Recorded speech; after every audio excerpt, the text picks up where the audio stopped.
1957, à l'école Sainte-Marie d'Autun, avec la bénédiction de l'évêque, Jacques Giberstein installe les 4 premiers métiers à tisser de ce qui deviendra DIM.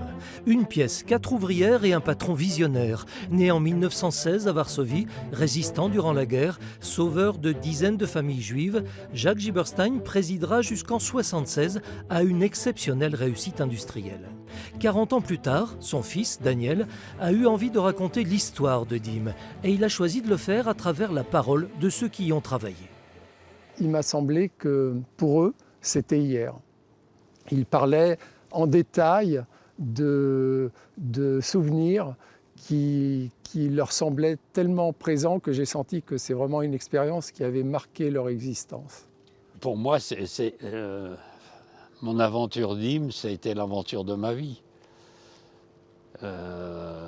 Je dis toujours, et je le dis aujourd'hui à mes enfants, mes petits-enfants, mes amis, j'ai eu une chance extraordinaire de rentrer dans cette entreprise.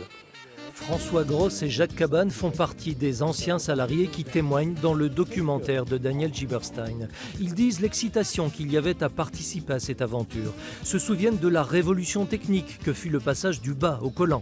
Ils décrivent enfin un patron énergique et volontaire, mais pas seulement.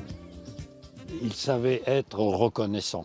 En fait, c'est ce qui était le plus surprenant de la part d'un patron d'une aussi grande société à l'époque, c'était qu'il finissait par remercier, il finissait par avoir des gestes. À partir de 1976, DIM sera racheté à plusieurs reprises, notamment par des Américains qui pensent surtout au bas de laine de leurs actionnaires.